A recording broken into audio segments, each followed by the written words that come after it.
What is going on, Junkie Nation? Gorgeous George and Goes checking in here. We get to talk to Miles Johns today. He's got a fight coming up in a few weekends away here in Las Vegas at the Apex. And by the way, I love those are Sutros you're rocking, right? Those Oakleys? Yes, sir. I'm digging them. I'm digging them. All right, I good stuff appreciate it. there. Miles, hey, do you like fighting in the Apex? Just to start there. Yeah, I do. I mean, now I do. It feels just like just home to me. I've done it so many times, been through the process so many times, and I love that I can hear my coach. And then when I see a fight like Mario Bautista's, get the reaction that it did from the crowd. My wife, when we were watching that, she's just like, you should be happy you're fighting in the Apex because sometimes these fans are just they're just wild. They can also be wild though, in a good setting as well. They So can. is this something where you want to make it the norm or not? Because I'm not a big. I love the look. I live in Las Vegas. I'm about 5 minutes away from the Apex. Very convenient. But at some point, when I see a fighter doing it too often, I just wonder if they're missing out on something that you can't turn back the clock. You can't get some of these fights back. Yeah, I'm kind of the type of person that whatever comes is what I take. So if I give me a Apex fight and it's in the Apex and I'm gonna be grateful for it, I'm gonna be happy about it. That's not to say that I won't enjoy fighting in a crowd sometime soon. I think especially after I put Cody to sleep, maybe they'll want to put me on a card that's in an arena. But for now, I mean, I have no complaints about the Apex, and I know that I can hear my coach super well. I know that I don't got to worry about people booing anything, and so I'll take it. Okay, well that's fair enough. I'll accept that. And one thing I did notice was obviously when I looked at your opponent, Cody Garbrandt, former bantamweight champion, he loves to throw hands. I know you love to throw hands. But one good thing about the Apex, it's the smaller cage, Right. 25 feet across, less room to kind of maneuver or run or whatever. So that's one thing that I find appealing as a fan. I imagine you're taking note of that too. It's 25 feet across versus 30 in the big one. Right. Yeah, and that does make a difference. I know Cody likes to do a lot of dancing around, likes to move a lot. If I'm Cody's camp, if I'm thinking about like how can we beat Miles Johns, and I would probably be like, you want to kind of stay away from his power. You want to move your feet, try to stay on the outside. So I think that the Apex suits me for that because I don't think there's gonna be much room for him to run. Would this be your highest profile win? I'm not saying he's your most difficult opponent, but highest profile win.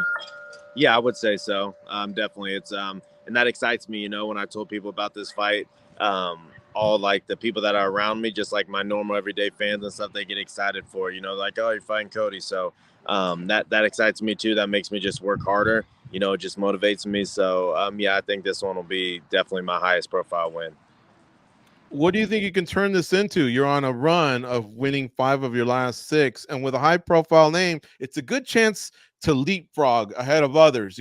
So what are you kind of thinking here? I don't think you're going to squeeze another fight in 2024, but what are you lining up as the new year starts to come? And again, this being the biggest thing you fight in your life. I feel like for me, I take it one fight at a time. So I'm super focused on Cody right now. But it also made me realize I want to fight the who's who's.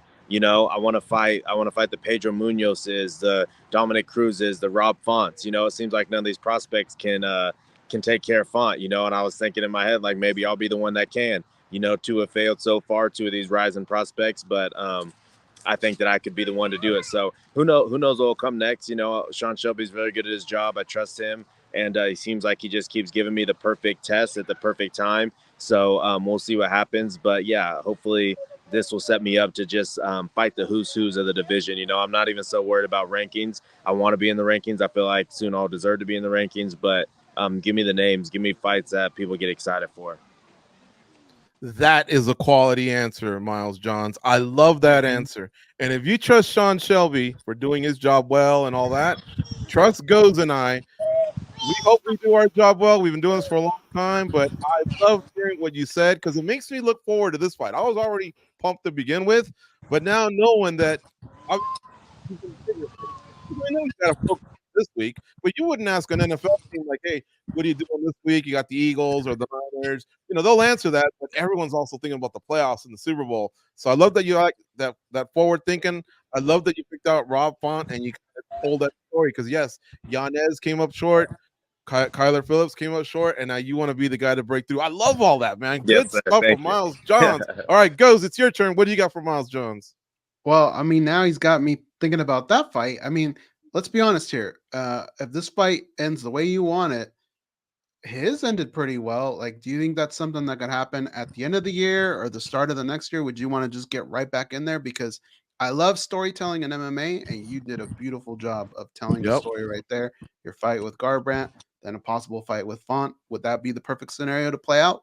Dude, that'd be perfect. And I hope to stay active. You know, like you said, I don't know if I could squeeze it in 2024, but hopefully sometime soon after. You know, like the activity I feel like has really paid dividends for me. I can feel it in my training. Like after you get a win and you go back to training and stuff, you can take that juice and you can ride with it. You know, so I'm hoping that that I can stay active and I can get back in there as soon as possible after this one.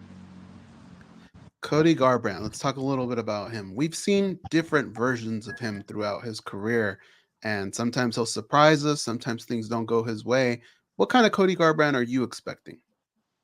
I'm expecting Cody Garbrandt with something to prove, you know, with a little bit of a legacy to leave. I hear that he's on his last fight of his UFC contract. You know, I know that he's had his ups and downs and stuff. He's dealt with a lot of critique from fans in the MMA world, but I don't really listen to too much of that. You know, people always say he has no chin. I've seen fights that he's been in after he's got knocked out where he did take a lot of punches, you know, and his chin did last. And I just feel like he's knowing that this is his last fight in the UFC contract. I think he's going to come with everything he has, you know, and that's what I hope. You know, I want to beat the best Cody Garbrandt. You know, I'm tired of people saying, "Oh, so and so's on their way out." When I beat Cody Gibson, oh, maybe he's on his way out. Then he goes out there and finishes Brian Kelleher in the first round. You know, Douglas Da Silva Andrade. I heard critics on Twitter or wherever that is, X, whatever, saying, "Oh yeah, but Douglas is washed up." You know, before that, he just had a war with Leron Murphy and Said Nurmagomedov, or said after the fight, said, "Oh, he was much more of a worthy opponent than I thought."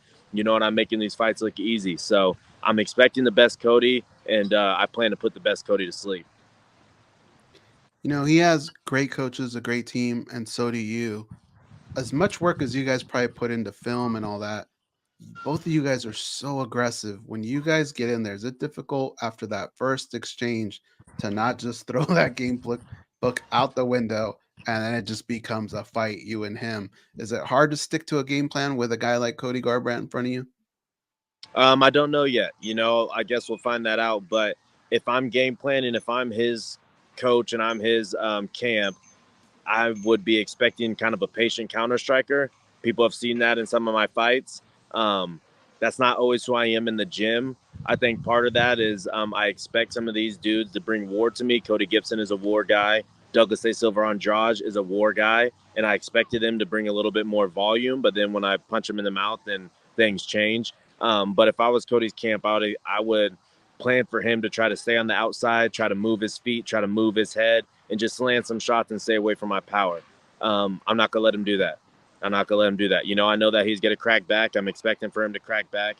But I think that if I get him up against the wall and I start putting some heat on him, he's not going to like that. And I want to make it an exciting fight. You know, I want a fight that the fans have fun watching, that they enjoy. So we'll see what happens. Hopefully, I also know he's a little bit emotional. So if he's waiting a little bit and I tell him, like, come on, man, what are we waiting on? Let's get this thing popping. I think that he will oblige, but we'll see. Boy, anybody that's at that park enjoying their afternoon, having a picnic, is probably thinking, man, who's this violent individual here that keeps talking about popping off and throwing down and whatever. No, just kidding, obviously. November 9th is when Miles Johns takes on Cody Garbrandt. They're at the Apex. You can watch the fights on ESPN Plus. I'm not digging too much, you guys being down on the prelims. Like, have you looked into that, or is there any way they can reshuffle the deck? This one should be on the main card, in my opinion. When I saw it, I thought I saw us as co-main event, but hold on. Oh, well, now we're talking. But I think that was on the UFC. It had Neil Magny, and then it had us. But I don't know. I mean, if it was on the prelims, I just feel like that'd be so disrespectful to Cody, you know. And myself. I mean, I've had some big fights, but they put me on like a featured fight of the prelims. Like, I'm not gonna be mad about it. You know, I do think I'm a main card fighter, but it is what it is. But this dude was a former champ. You know, like people were already saying that he shouldn't be at the Apex. So to put him on the prelims of Apex card, I feel like that would just be wild. Yeah, and I want to be sure here because I was looking at Tapology, and it could be that they haven't even listed it correctly. But when I look at the fight card at UFC.com, to be fair, you guys are listed in a co-main event slot, so that would be money right Oh, there. we I are. like that. It Okay. looks like it. Yeah, it looks that way to me. I mean, that would make sense. When I looked at the card, like, I mean, Me how do too. you, my last fight was co-main event. Like, how do you not make us co-main event? This division's all the rage. Bantamweights get down. This Yep. division's deep with a lot of talent and a lot of great fighters, some well-known fighters, some rivalries. It's got a little bit of everything. So yeah, I hope there's a big spotlight on this fight. I know we got Blackshear and Stamen on the card as well, and I don't know. I'm a proponent of the bantamweight division for sure. Stamen. Yeah, that's gonna be a good fight, him and Blackshear. It's funny. I remember when I knocked out Kevin Atividad, Cody Stamen commented on the UFC's post of my knockout, and they said, when are they going to give this beefcake some real competition? And so I had that in my head because he lost to Douglas Da Silva Andrade. So I hope he was watching that one too, and I just kind of tipped my hat to him. There you go. They gave me some competition that beat you, and I got it done. And he called you a beefcake. Call me a beefcake. Hey, maybe I am a little beefcake. I mean, it's I'm. No, that's a compliment. That's what Yeah, that's what the ladies used to say in the '80s about he's a beefcake himself. So no, he's a good fighter. Yeah. But I just and I don't hold grudges. But I just remember that comment. I remember seeing that comment. I was like, okay, so. I mean, if you were to say, look, check out Pork Chop over here, then I'd say, okay, now he's taking a jab, But Yeah. a beefcake's not too bad. No, man. Hey, listen, I really appreciate you kind of talking about this fight and also letting our audience know, what you want. And what you want is obviously to keep rising towards the top, whether it's fun or someone else. Let's make something out of this. You know what I'm saying? Let's make something out of this run that you're on, this opponent that you have. And because there's what is there, like 700 or 800 of you on, in the UFC. You got PFL absorbing Bellator, and then you got so many other forms of entertainment. Sometimes fighters get lost in the shuffle, and I don't ever want that to happen.